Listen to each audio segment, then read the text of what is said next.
महाराष्ट्र में अभी जबरन मराठी थोपने का मुद्दा ठंडा ही नहीं हुआ था कि अब आंध्र प्रदेश में हिंदी प्रेम का नया अध्याय शुरू हो गया। राज्य के डिप्टी सीएम पवन कल्याण ने हाल ही में बयान दिया कि तेलुगु हमारी मातृभाषा है, लेकिन हिंदी हमारी राष्ट्रीय भाषा है। इतना ही नहीं, उन्होंने यहां तक कह दिया कि घर में तेलुगु बोलो, लेकिन बॉर्डर पार करते ही हिंदी अपनाए। हिंदी हमारी ताकत है, कमजोरी नहीं। क्या आंध्र प्रदेश के डिप्टी सीएम पवन कल्याण अब इसलिए हिंदी प्रेम में डूब गए हैं क्योंकि उनकी पार्टी टीडीपी इस वक्त बीजेपी के साथ ही है? क्या महाराष्ट्र में मराठी के मुद्दे से जनता का ध्यान भटकाने के लिए अब आंध्र प्रदेश में हिंदी को जबरदस्ती प्रेम का तमगा पहनाया जा रहा है? जब महाराष्ट्र में बीजेपी सरकार मराठी को लेकर आक्रामक रुख अपना रही है, तो उसी वक्त एक सहयोगी राज्य में बीजेपी गठबंधन का नेता हिंदी की शान में कसीदे क्यों पड़ रहा है?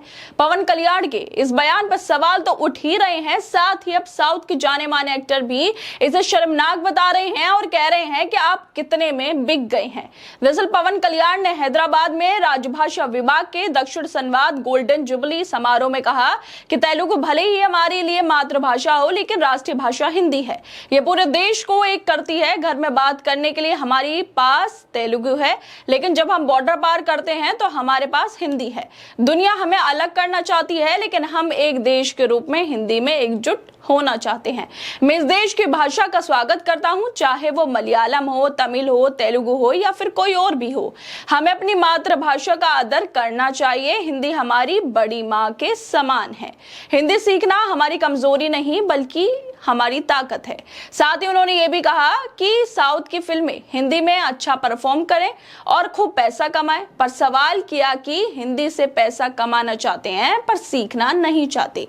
ये कैसा बर्ताव है? आंध्र प्रदेश के डिप्टी सीएम पवन कल्याण के हिंदी और तेलुगु को लेकर दिया गया बयान अब अभिनेता प्रकाश राज को पसंद नहीं आ रहा है।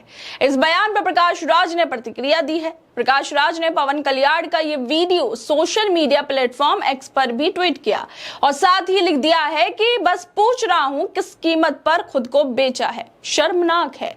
महाराष्ट्र में जब बीजेपी मराठी के नाम पर लोकल बनो बाहरियों को हटाओ का भाव भड़का रही है, उसी वक्त आंध्र में हिंदी को एकता का सूत्र बताना क्या महज इत्तेफाक है?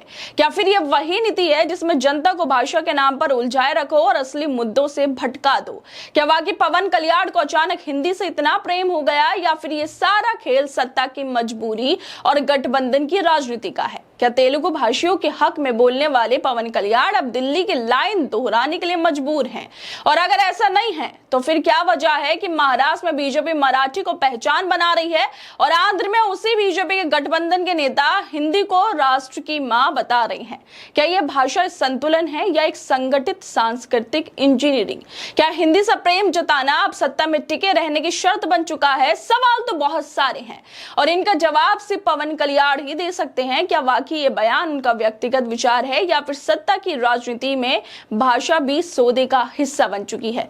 क्या सचमुच हिंदी से इतना आत्मीय जुड़ाव अचानक जाग गया है, या फिर ये बीजेपी के साथ गठबंधन की कीमत है जो जुबान से चुकाई जा रही है? क्या तेलुगु जैसी समृद्ध और सांस्कृतिक रूप से मजबूत भाषा को इस तरह से घर के अंदर तक सीमित कर देना सही है? क्यों पवन कल्याण बाहर तेलुगु नहीं बोलना चाहते? वो कह रहे हैं कि बॉर्डर पार करते ही हिंदी बोलो और घर में तेलुगु बोलो। क्या बाहर तेलुगु बोलने से उन्हें कोई दिक्कत है? क्या वो महाराष्ट्र जाकर तेलुगु नहीं बोल सकते हैं?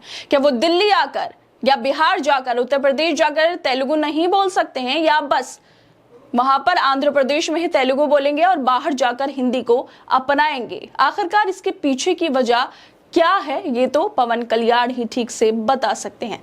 खैर दोस्तों, आप लोगों को क्या लगता है इस वीडियो को लेकर? हमें अपनी राय जरूर दें और बाकी तमाम खबरों को देखने के लिए जुड़े रहिए हमारे साथ।